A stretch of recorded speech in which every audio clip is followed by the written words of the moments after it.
How's everyone doing? Welcome back to the Banker Next Door. I am your host, Dr. Joe Berquist. Today, we're going to be taking a look at Bank Director's 2025 Technology Survey, which is one of my favorite surveys that comes out every year from Bank Director. A lot of great, insightful information that comes out of this. So what we're going to take a look at here is a short article, which basically just hits the kind of key summaries of the report. And then we're going to take a look at the report itself. I would let everybody know that if there is a link to this article as well as the report in the description down below, if you would like to go take a look at them. But let's jump right into this. So the 2025 Technology Survey, banks grapple with data, AI, and data and AI maturity. Bank Director's 2025 Technology Survey examines decision-making, data strategies, and how banks are using artificial intelligence. So community banks have access to troves of valuable customer financial data, but many bankers admit they don't always know how to make the best of it. In Bank Director's 2025 Technology Survey, sponsored by Jack Henry and Associates, 1/3 of bank leaders cite an inability to use data effectively as a top challenge facing their bank when it comes to its use of technology. A deeper dive into the survey results reveal persistent problems for the industry when it comes to managing data that could have broader implications as banks seek to compete and embrace new solutions. In order to effectively use many emerging technologies, including artificial intelligence, banks need to organize and clean their data so they're not relying on incomplete or redundant information. Bank CEOs, chief operating officers, senior technology executives, and board members participated in the survey say their institutions employ a variety of methods to manage their data. 56% keep data in the system or platform that generates or uses it, and an equal percentage rely on their core provider to access data. 41% use spreadsheets to manage data used by business lines, and 39% use a data lake or warehouse to combine data from different sources.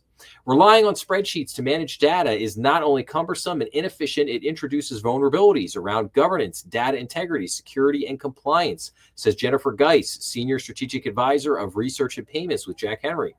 An inconsistent approach to data management reflects a larger underlying problem at some banks, where much work happens in silos and isn't communicated holistically throughout the organization, says Lee Wetherington, Senior Director of Corporate Strategy with Jack Henry.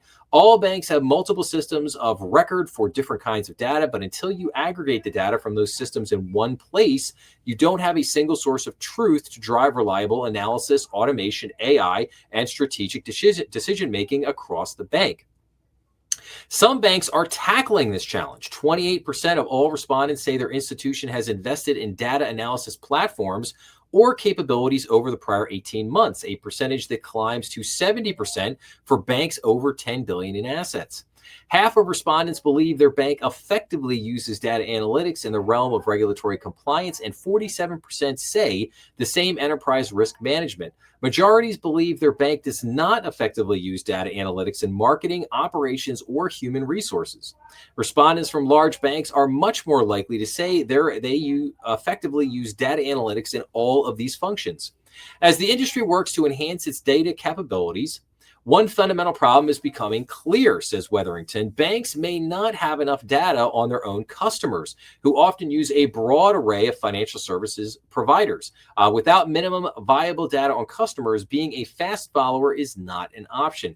Now, the rest of this is just the key findings from the report, which we will take a look at in just a second here. So we'll bring up. So this is the report itself, the 2025 Technology Survey. Now, I am going to make this much bigger so that everyone can see this.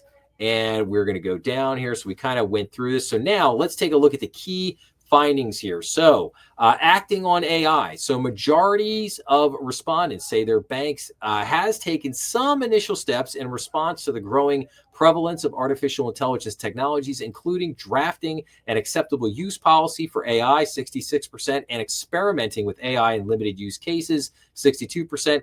53% say they are educating employees about the threat of AI-enabled fraud. Now, I did do an episode a few weeks back on creating an AI policy. I'll probably attach that to the end card of this episode. So if you want to go take a look at that, other episode, stablecoin impact.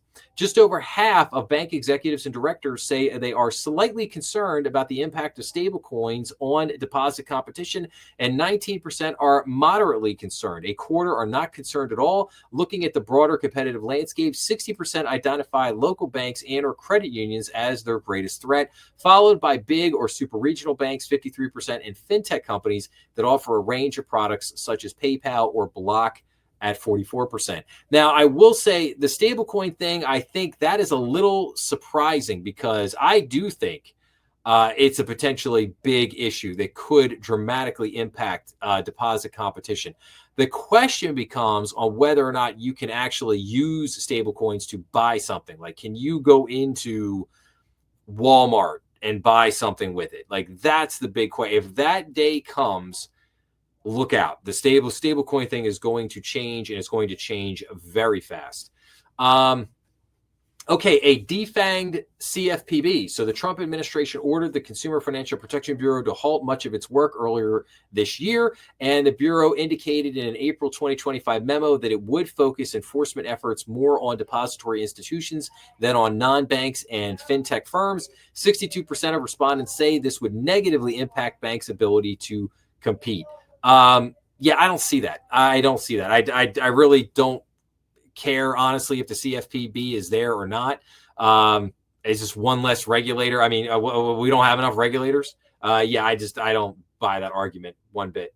How decisions are made. More than half, 54%, say that a management level team or steering committee has final approval of technology investments, while 48% say a C-level executive other than the CIO or CTO has that authority. Just over a quarter say their board is directly involved in major technology investment decisions. Measuring up, just 18% of survey respondents say their bank measures return on investment for its technology projects, while 68% do not. Among the 33% of respondents who believe their bank does not allocate sufficient resources to technology and innovation, a lack of clear metrics to understand the ROI of tech investments is cited as the primary shortcoming.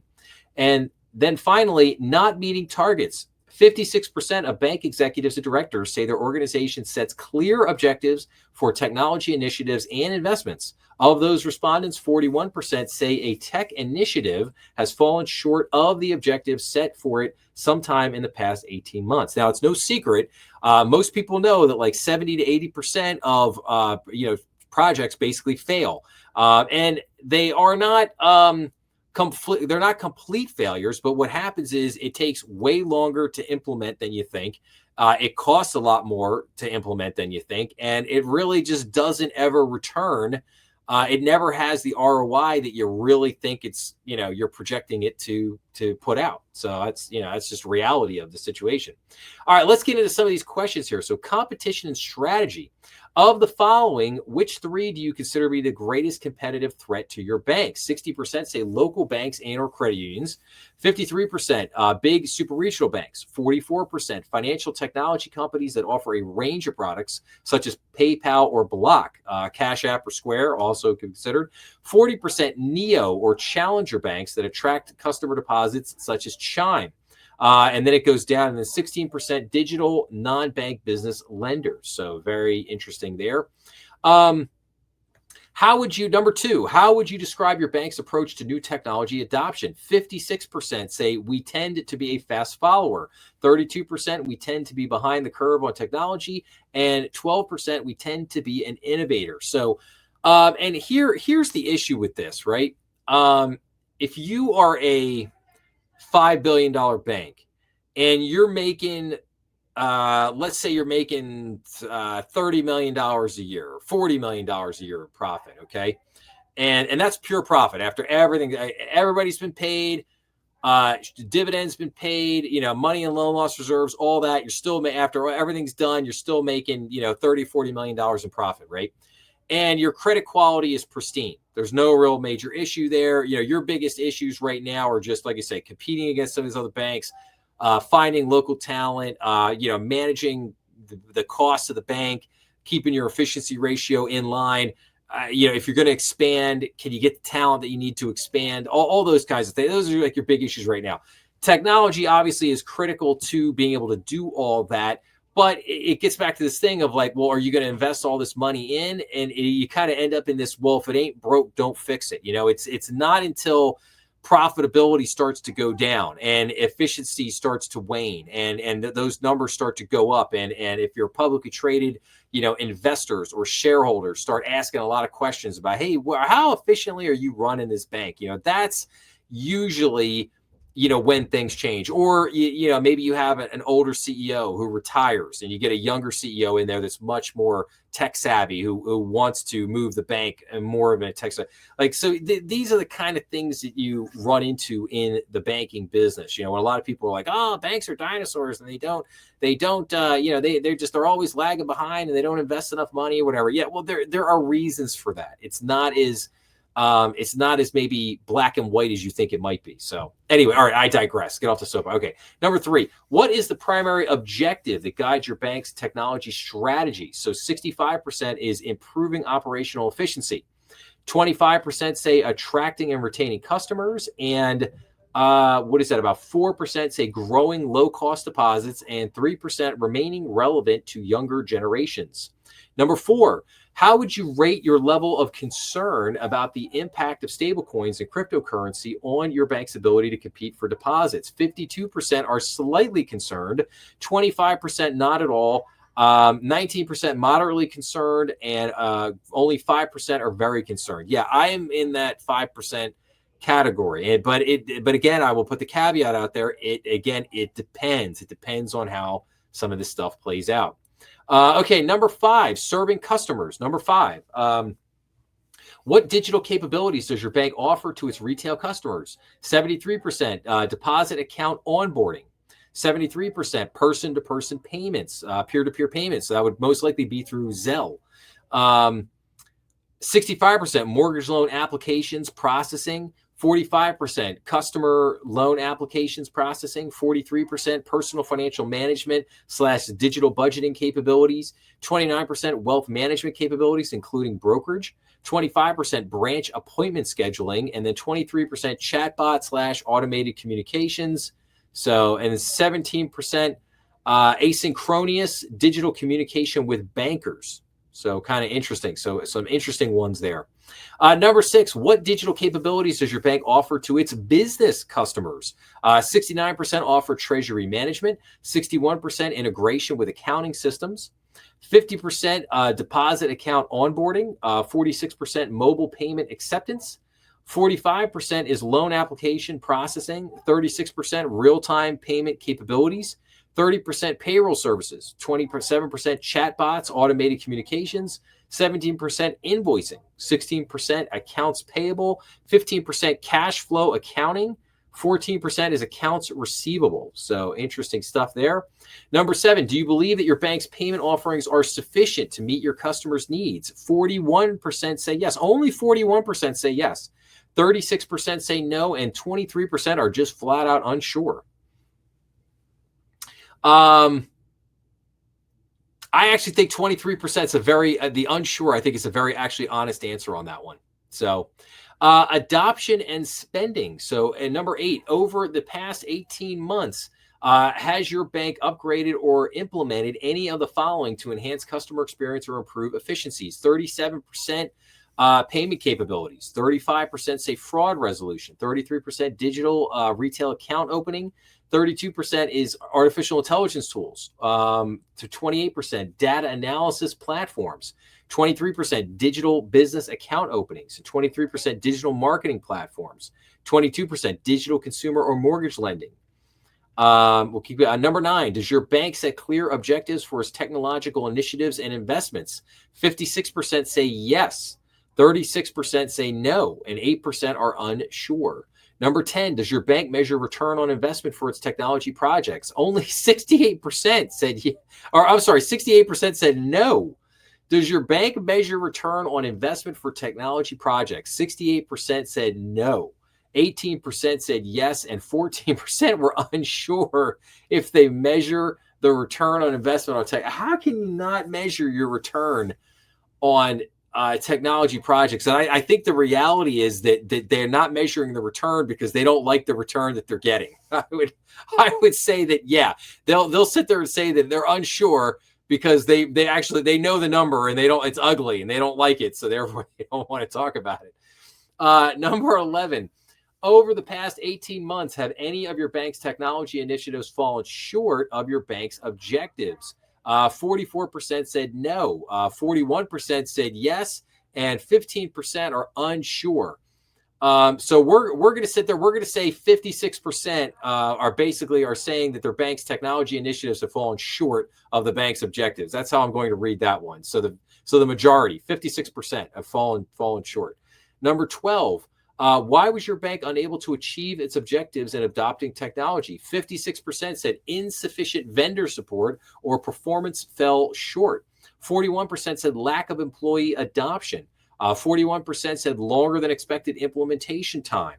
22% said integration challenges with existing systems. 22% said shift in priorities. 19% insufficient due diligence.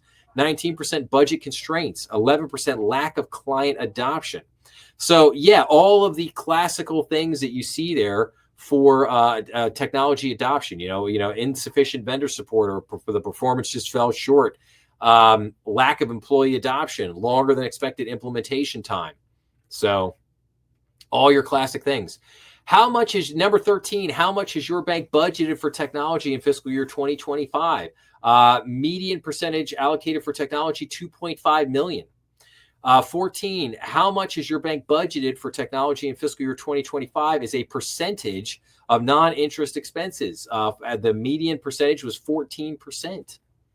Number 15, how much of your bank's technology budget has been allocated to emerging technologies or new digital technology initiatives in fiscal year 2025? The median percentage was 15. So 15%. Interesting. Number 16, did your bank increase or decrease its budget for technology in fiscal year 2025 compared to its technology budget for fiscal year 2024? 71% increased, 18% had no change, and 10% actually decreased. So your vast majority here increased their technology budget. Number 17, by what percentage did your technology budget increase for fiscal year 2025 compared to 24? 10% was the median percent budget increase was 10%. 18, what challenges are the most concerned? What challenges are you most concerned about as it pertains to your bank's usage of technology? 51% integrating new technology with existing systems, 44% rising technology costs, 33% inability to use data effectively, and 29% lack of employee adoption or use. I think, obviously getting your employees to use this stuff after you pay for it is a huge, huge thing. But I think, to me, rising technology costs is the big one. I mean, just how much this stuff costs now is just unreal. Number 19, how does your bank handle decisions about technology investment? 54%. A management level team or steering committee has final approval. 48%, a C-level executive other than the CIO or CTO has final approval. 26%, our board of directors is directly involved in major technology investment decisions. 20%, investments are jointly decided by IT and business line leaders. So that's very interesting. Number 20, thinking about the most recent significant technology implementation at your bank, how long did the due diligence process take? And basically 46% spent 3 to 6 months, 25% spent less than 3 months, and 17% were at 6 to 9 months. 9 months, 6% were at 9 months to a year, and 6% were a year or longer. So, and I don't know, that's a good question. I think that's maybe fair to criticize some of this, but it's also, I think it depends on what it is. What is the type of technology you're looking at? What do you expect it to do? I think in some instances, 3 to 6 months is just fine. Less than 3 months is fine. But sometimes, if you're switching your core system, I would probably be looking at that at a year or longer, at least. Emerging technologies, over the past 18 months, has your bank leadership team or board discussed allocating budget or resources to any of the following emerging technologies? 66% artificial intelligence, 28%, none of the above. 21% payments as a service, 17% banking as a service, 13% cryptocurrency, digital assets, including stablecoin, 13% on open banking. That's an interesting one, and 4% on blockchain. 22, do you believe your bank effectively uses data analytics in the following areas of the bank? And then we get, operations, marketing, human resources, regulatory compliance. And then I'm going to skip some of these here. Let's see here. Some of these are like, kind of AI questions, what are you doing with AI? That kind of stuff. It's like, have you restricted it? All